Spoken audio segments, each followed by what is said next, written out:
Hey everyone, welcome back to Body Haven Soaps. In today's video we are going to go over making cocoa butter massage candles. Now this is something that I have played around with for quite a while. About a year ago I finally figured out the perfect recipe that I really like to make. They're kind of a tricky little thing compared to other candles because there's some things to take into consideration, such as your melt point of those oils, waxes, getting the right balance so it does solidify but it melts at a low temperature. And you also want to have the right combination so that when you do pour the warmed candle onto your skin for massaging, it does absorb in, doesn't leave your skin feeling all icky, waxy, or oily. You want it to work into the skin and feel nice. So it's something that I've played around with quite a bit because I thought they were very intriguing. So if that's something you're interested in, keep following along. My name is Darlene. I am the owner and creator of Body Haven Soaps, and the whole goal of this channel is to help fellow creators create. So let's go over some of our ingredients in today's video. So I am using Golden Wax 415 soy. It is 100% soy wax. It is skin safe, and it melts at a fairly low temperature. So when I combine it with these other oils, my melt temperature is low enough that when people pour that heated oils and a small amount of wax in there onto their skin, it's not going to be super hot where it burns or anything like that. So that's kind of the goal there. So it is a lower melt point wax, and it is skin safe. All right. We are also using cocoa butter.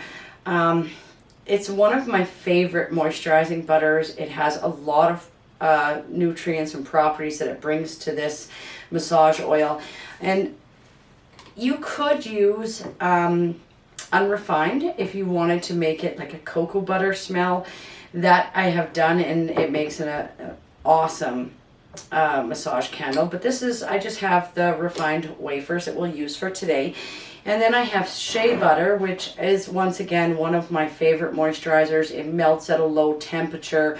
So combined with these other things, it brings that melt point of our candle down fairly low. And it is an amazing moisturizer and brings a really silky feel to this candle. So I really like that. And then as our humectant that's going to bring moisture to the skin, in this we are going to use castor oil. Castor oil is a great addition to these massage candles, and I use it. I've made many different varieties. This is my favorite, but I used it every time I've attempted or come up with a recipe. So I do have a number of different recipes that I do with this, where I've exchanged different ingredients such as mango butter or avocado butter. I could cut down the shea and put a little bit harder or a higher percentage of the cocoa in there. There's different ways that you can mess around with this and create your own. And then I do have a fragrance oil for Valentine's Day. I am using the dupe of Love Spell for my fragrance oil here. If you wanted to put essential oils in this, you absolutely could. Now, you're going to have to figure out your percentage and your strength. So even with essential oils, which is a video I really need to bring to you guys, because essential oils are a lot different than a fragrance oil. A fragrance oil is very stable. It has a fix in it. It's got different things in it that actually stabilize that fragrance and everything else. When you're using essential oils, especially in a candle or anything else, everything changes in what you're doing. So that's definitely something that I need to start going over with you guys more, is our essential oils. Now I do have an apothecary line that I'm hoping to come out with in March, which would have these candles in it, but massage candles, but with an essential oil only. So maybe that's a video I can bring to you in the future, is me making an essential oil one. For sure, because there is some differences there.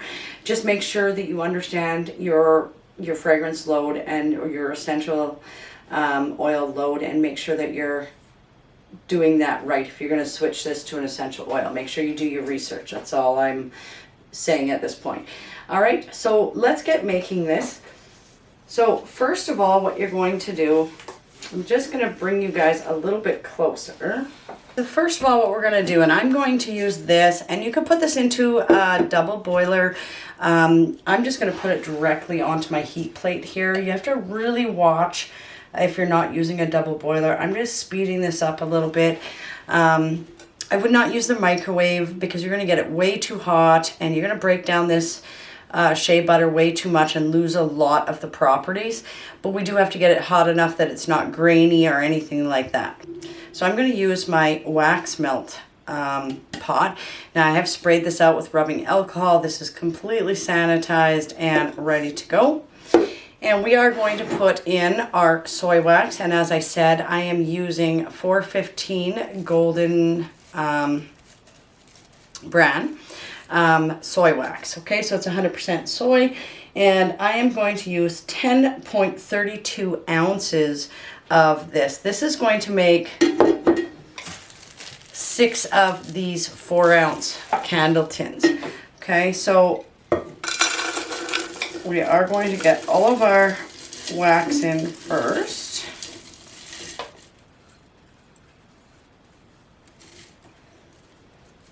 And as I said, I have 10.32 ounces of the 415 soy wax. All right, and then we're going to put in our cocoa butter. Now, cocoa butter, I have 6 ounces. I am using the refined wafers. You could absolutely use the unrefined and have that cocoa and just skip fragrancing altogether. I have made them like that and they were very popular. You could absolutely do that. But we have 6 ounces of our cocoa butter going in. Refined, unrefined, doesn't matter. All right, and then we have 6 ounces of our shea butter going in.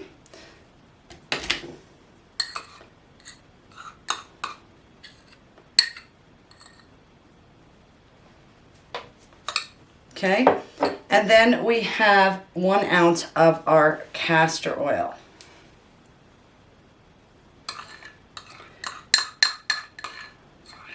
And no matter which way I've ever changed this recipe around and made some changes and additions to it, I would always use the castor oil. Okay, so that's all that goes in here. We are going to put this onto our hot plate and we're going to start melting this down and get that melting and working for us. So I've got that set off to the side. In the meantime, we'll set up our little tins here while that's melting away. So these are just some little 4-ounce tins that I have. I've bought these from Windy Points, I believe. And I find they're the perfect size. I don't like getting my massage candles in too big of a jar or tin because I find that as it burns down further and further, it kind of gets all kind of ucky on the inside. So that's just one thing that I've noticed. I don't know if I maybe could change it somehow, but I find these are a pretty nice size to do a massage candle in. They last a long time. A small amount of this goes a long way for a massage oil. So we'll just get these lids off. Okay, I'm going to spray a little alcohol in here. I like to clean so everything sticks well. And also I am putting on stuff in here that is meant to go onto the skin.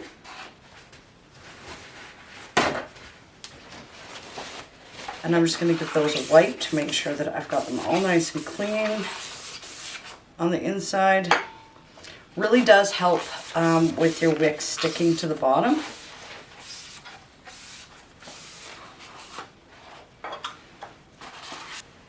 Okay, so I like to use glue dots. You could use a glue gun. You could fasten them in whatever way you normally fasten a candle.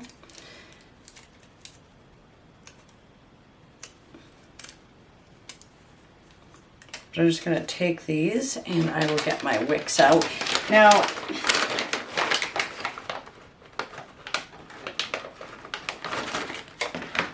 you can use whatever wicks you like. I am just using some cotton wicks in here. I find they work really well.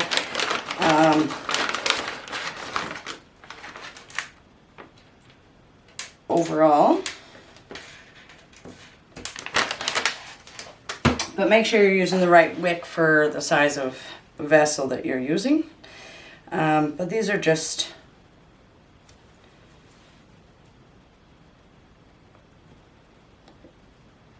make sure those are on there quite well.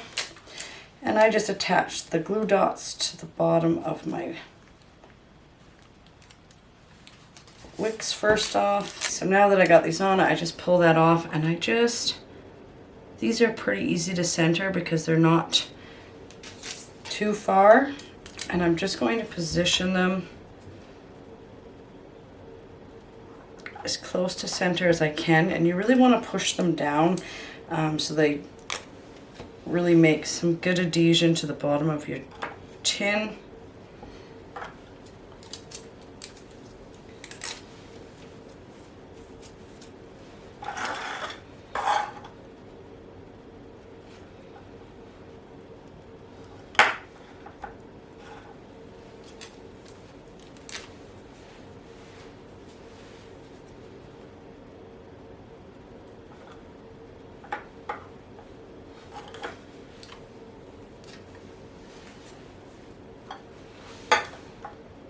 I do have the wick centers. If you don't have something like that, back before I had purchased these, I had my husband drill a hole in the middle of a popsicle stick, so I was able to use those to stabilize. Or you could just simply take 2 popsicle sticks and center it the best that you can, like so. You do have options there. You don't have to go out and buy these. I bought a big package of these off of Amazon that was quite affordable.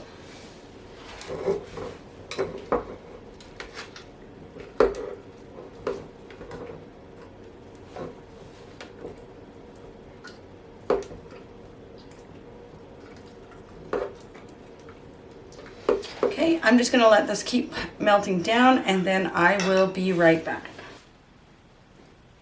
Okay, so you can see that that's all melted down. It's all very translucent. You don't want it to be cloudy or anything like that. You want to make sure that it's well melted down. We'll check the temperature. And once it's all mixed together, it takes the longest for the cocoa butter to melt down. Well, once we have that melted and it's blended with the other oils and wax, now we have a way lower melt point for the mixture. Okay, I know I can add my fragrance oil at this point because with the fragrance oil, I know that I have a 200 Fahrenheit flash point, so I can add that now and make sure that I stir that in well. I will put my fragrance oil in here, and I will stir it for about a minute. I try to make sure, I mean, when I'm making candles, I stir for at least 2 minutes.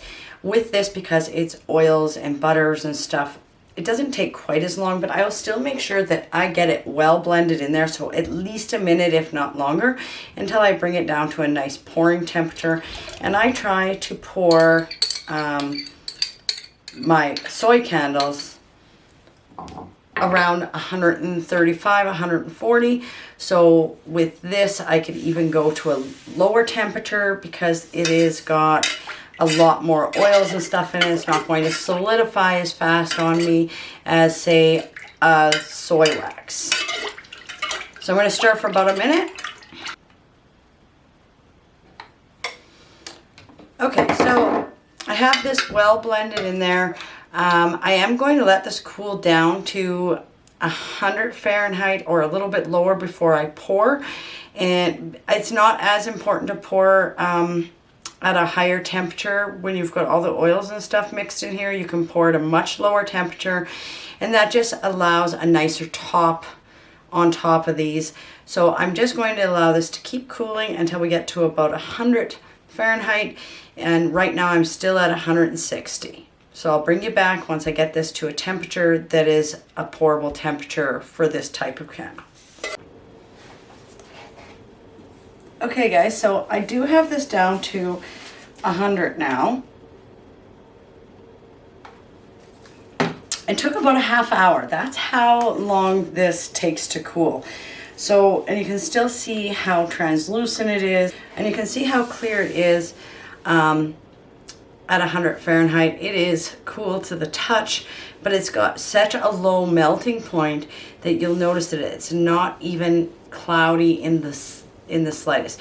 It does have a little bit of yellowish tinge to it, and it is because of the fragrance oil that I used, which is the dupe to Love Spell.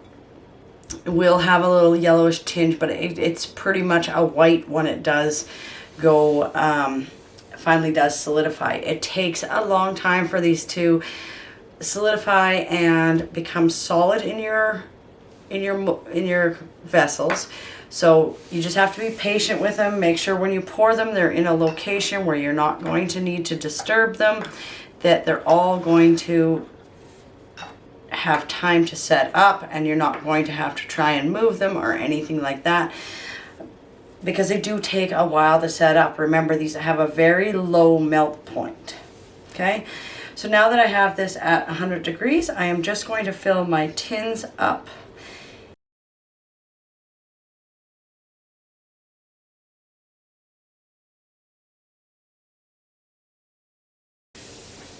So as simple as that. You could use your wick centers if that's what you have. You want them to melt fairly evenly. So you want to try and center those wicks the best you can. You can use, like I say, a simple popsicle stick. I just had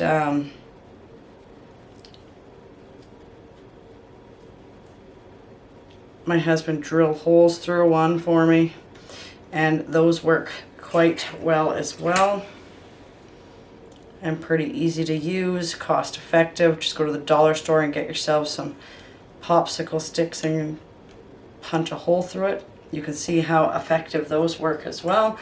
For the smaller ones, I prefer the popsicle sticks. For the bigger vessels, I really do like the other ones.